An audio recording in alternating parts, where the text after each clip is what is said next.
Shalom saudara dan saudari semua, ya selamat pagi untuk kita semua dimanapun kita berada pada saat dan ketika ini. Ya sekali lagi selamat bertemu kembali dan selamat bergabung di dalam renungan pagi kita pada pagi hari ini. Nah jadi saudara dan saudari, apa kabar kita semua? Ya kita mengharapkan, kita berdoa agar semua kita di dalam keadaan yang baik-baik semua, dalam keadaan yang sehat, dalam keadaan yang tetap bersuka cita, walaupun di sekeliling kita banyak yang sebenarnya membuat kita tidak bersuka cita, tetapi kita memilih untuk bersuka cita. Nah jadi kita bersyukur saudara, karena sekali lagi pada pagi hari ini kita dipertemukan. Ini adalah satu kesempatan yang sangat baik yang Tuhan berikan untuk kita semua, sama ada untuk mendengarkan, sama ada untuk memberitakan. Ya kedua-duanya sama-sama diperlukan. Jadi saudara dan saudari semua, sebelum kita lanjut dengan renungan kita baik daripada pembacaan Alkitab, jadi mari kita berdoa bersama-sama. Bapa di surga, di dalam nama Tuhan Yesus Kristus, Tuhan sekali lagi kami datang kepadamu. Kami membawa ucapan syukur kami membawa terima kasih kami membawa pujian kepada Tuhan, karena Tuhan sudah menolong kami melewati malam ini dengan baik, sehingga pada pagi hari ini kesempatan yang kami nikmati saat ini, waktu kami bangun dan kami menikmati hidup dan kesempatan ini yang Tuhan beri untuk kami bersama. Tuhan, kami bersyukur, berterima kasih atas semuanya. Dan demikian kami berdoa, kami menyerahkan renungan ini ke dalam tangan Tuhan. Jadi biar Tuhan memberikan hikmat bagi kami, baik untuk memberitakan, untuk berkongsi, baik untuk kami semua di dalam kami mendengarkan. Jadi supaya dengan pertolongan Tuhan, maksud Tuhan di dalam semuanya akan nyata bagi setiap pribadi kami. Terima kasih Tuhan Yesus, ini doa kami di dalam nama Yesus Kristus. Kami sudah berdoa dan mengucap syukur atas semua ini. Nah, saudara dan saudari, sebagai ayat dasar untuk renungan kita pada pagi hari ini, saudara, jadi saya ingin membawa kita bersama melihat ayat di dalam kitab Yohanes pasal yang ketiga. Kita membaca ayat yang pertama sampai ayat yang keempat. Ya, ini sudah menjadi ayat hafalan ataupun ayat yang sangat terbiasa dibaca oleh banyak golongan, ya, dari sekolah minggu sekalipun sampai orang dewasa. Ini satu kisah Alkitab yang sangat biasa. Nah, jadi pada pagi hari ini mari kita melihat bersama di dalam kitab Yohanes pasal yang ketiga ayat 1 sampai 4. Nah, jadi begini bunyinya. Saya membacakan untuk kita. Jadi saudara dan saudari semua melihat di dalam kitab Anda masing-masing. Ayat pertama berbunyi begini. Adalah seorang Farisi yang bernama Nikodemus, seorang pemimpin agama Yahudi. Ia datang pada waktu malam kepada Yesus dan berkata, "Rabi, kami tahu bahwa engkau datang sebagai guru yang diutus Allah. Sebab tidak ada seorang pun yang dapat mengadakan tanda-tanda yang engkau adakan itu, jika Allah tidak menyertainya." Yesus menjawab, katanya, "Aku berkata kepadamu, sesungguhnya jika seorang tidak dilahirkan kembali, ia tidak dapat melihat kerajaan Allah." Ayat keempat dan pembacaan yang terakhir. Kata Nikodemus kepadanya, "Bagaimanakah mungkin seorang dilahirkan kalau ia sudah tua? Dapatkah ia masuk kembali ke dalam rahim ibunya dan dilahirkan lagi?" Nah, jadi pembacaan kita sampai di sana. Nah, saudara dan saudari semua, pada pagi hari ini saya tidak membawa kita merenungkan tentang perkara yang ditekankan oleh Yesus sebagai mendefinisikan maksud daripada lahir kembali. Ya, tapi yang menarik perhatian saya pada teks ini adalah si Nikodemus. Nah, ada sesuatu yang berlaku pada Nikodemus. Ya,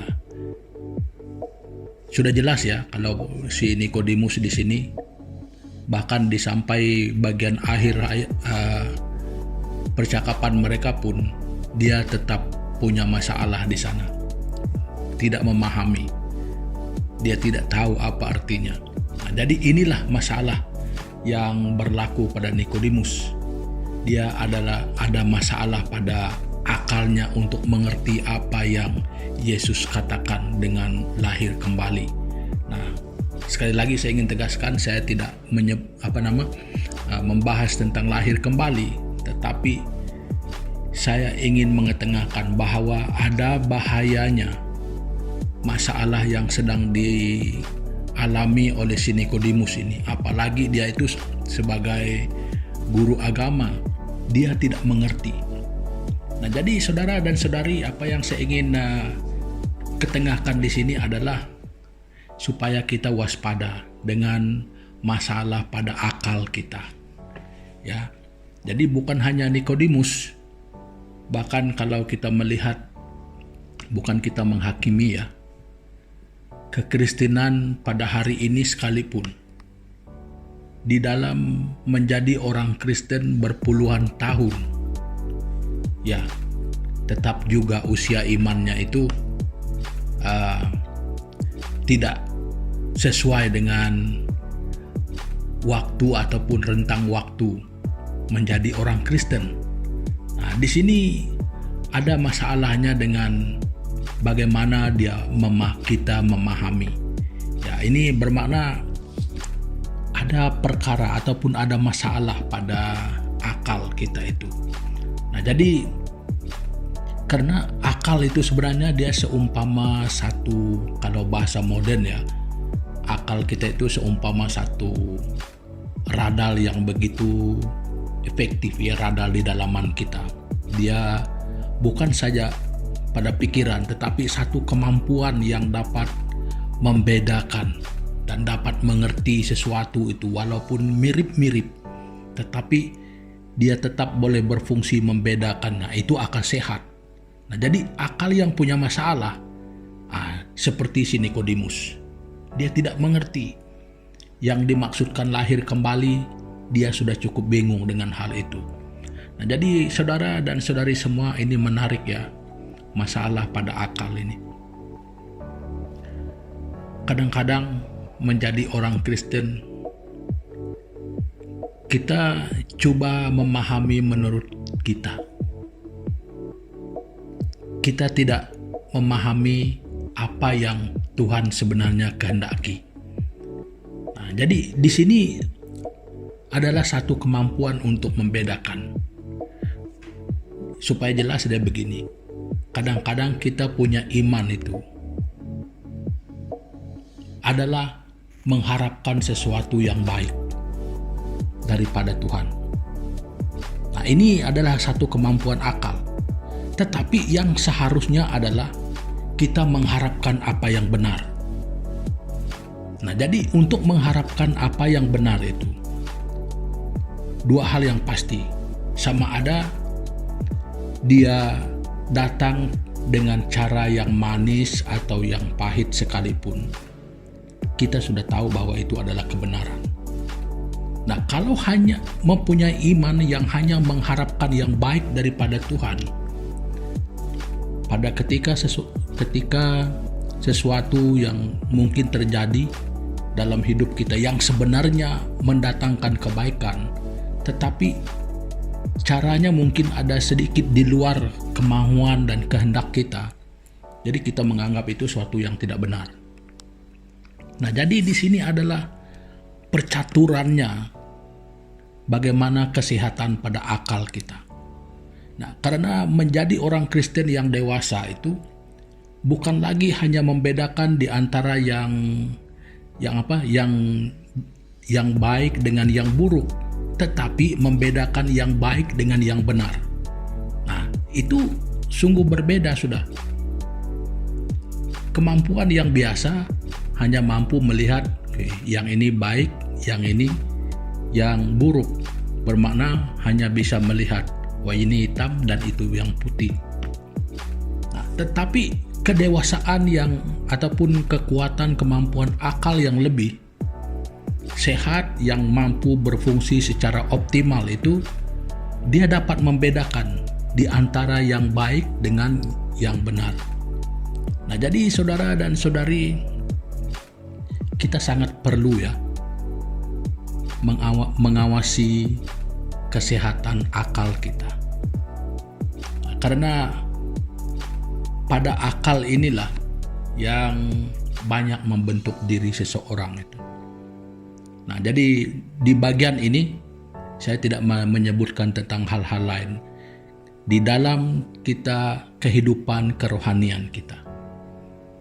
Akal kita juga berperanan di sana. Nah, jadi saudara dan saudari semua mempunyai akal yang punya masalah atau akal yang kurang sehat. Nah, jadi banyak penyebabnya yang kurang sehat. Satu hal yang sangat pasti adalah akal yang sudah rusak karena dosa itu. Ya, itulah sebabnya Alkitab menyatakan bahwa semua manusia berdosa. Ya, karena pada pusatnya, datanya itu pada akal kita itu sudah rusak. Nah, jadi kerusakan yang sangat pasti adalah tidak mengenal Tuhan. Itu yang sangat pasti. Nah, mungkin kita memikirkan bahwa akal saya masih oke, saya lebih pintar, saya lebih itu. Ya, untuk memahami apa yang di dunia ini ya mungkin siapa saja boleh, tetapi untuk mengenal Tuhan itu yang saya katakan, membedakan yang baik dengan yang benar itu sulit kalau tidak punya akal yang sungguh-sungguh punya akal sehat. Kalau kesehatan akal itu maksimal, ya baru kita dapat membedakan yang baik dengan yang benar.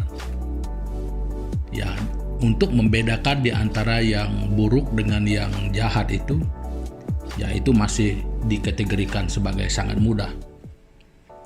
Nah, jadi saudara dan saudari semua, bahayanya akal yang bermasalah itu boleh membuatkan kita cenderung untuk tidak percaya. Ya, kita juga cenderung untuk menolak bahkan menentang kebenaran karena akal kita tidak sehat. Ya, sikit-sikit kita mungkin akan lebih mudah mengatakan tidak masuk akal. Ya, memang tidak masuk akal. Kalau akal itu mempunyai masalah, memang tidak akan masuk. Tetapi ketika akal itu dapat berfungsi secara maksimal, ya, itu dapat masuk akal. Nah, jadi saudara dan saudari, apa yang lebih penting di sini? Mari kita melihat di dalam diri kita secara pribadi. Apakah di dalam iman kekristenan kita selama kita menjadi orang Kristen, akal kita benar-benar sudah dibersihkan? Sudah mencapai satu kemampuan yang optimal yang membawa kepada pengertian kita terhadap kehendak Tuhan. Ya, supaya kita jangan selalu mengharapkan supaya Tuhan mengerti kita. Tuhan sudah cukup mengerti lebih daripada kita mengerti Tuhan. Sekarang masalahnya kita yang punya masalah akal, kita tidak mengerti maksud Tuhan untuk kita. Jadi kita cenderung saja menolak, kita cenderung tidak percaya, kita cenderung saja menentang Tuhan. Dari mana? Karena ketidakfahaman, ketidakmampuan akal kita dapat melihat, membedakan yang baik dengan yang benar itu, makanya hidup kita juga kurang lebih seperti itu. Ya, karena kalau kita hanya berpendapat begini ya. Orang kata iman itu tidak kelihatan. Ya, saya mengatakan ya, iman itu tidak kelihatan tetapi nyata. Nah, ini adalah di antara yang baik dan yang benar. Iman tidak kelihatan tetapi nyata. Nah, jadi saya tidak menyatakan hal itu sekarang. Jadi lain kali kita berbicara tentang hal itu. Iman yang tidak kelihatan tetapi nyata. Nah, jadi saudara dan saudari semua, perkongsian saya untuk pagi hari ini sampai di sini dulu. Ya, cukup untuk kita dapat mengerti supaya kita mulai menilai diri kita. Bagaimana sih saya punya akal selama ini? Sama ada cukup sehat untuk saya dapat mengerti apa maksud Tuhan untuk saya, daripada saya hanya selalu meminta Tuhan untuk mengerti saya. Nah, jadi apa maksud Tuhan bagi kita? Sama halnya dengan si Nikodemus. Nah, jadi saudara dan saudari semua, marilah cermin dan lihat jauh ke dalam diri kita secara pribadi, supaya kita dapat melihat kebenaran-kebenaran, rahasia-rahasia daripada kebenaran firman Tuhan itu jauh lebih dalam daripada hal yang hanya biasa-biasa. Nah, jadi saudara dan saudari semua, sampai di sini dulu, dan sebelum kita berpisah, mari kita sama-sama datang kepada Tuhan di dalam doa kita. Mari kita berdoa. Bapa di surga, di dalam nama Yesus Kristus, terima kasih Tuhan pada pagi hari ini, karena Tuhan sudah berbicara kepada kami supaya kami selalu waspada, selalu mempunyai perhatian yang khusus terhadap akal kami. Jadi apakah akal kami itu tetap sehat ataupun seringkali dicemari oleh dosa yang berlaku di sekitar kami setiap hari. Ya, jadi Tuhan, kami berdoa Bapa supaya kami mempunyai sensitivity untuk dapat memerhatikan dengan cerdas, dengan cukup cerdik di tentang akal kami. Jadi supaya kami dapat mengerti kehendak Tuhan di dalam kehidupan kami. Jadi supaya kami jangan selalu menjadi orang yang suka menuntut-nuntut Tuhan untuk mengerti keadaan kami, tetapi supaya kami dapat belajar mengerti apa yang Tuhan maksudkan untuk kami. Dan Tuhan, terima kasih Bapa, dan kami berdoa Tuhan menyerahkan setiap orang pada hari ini yang percaya kepada Tuhan, yang mengandalkan Tuhan, supaya Tuhan mengiringi, menuntun langkah hidup kami hari ini, supaya kehidupan kami selalu berjalan seiring kehendak Tuhan. Terima kasih Bapa.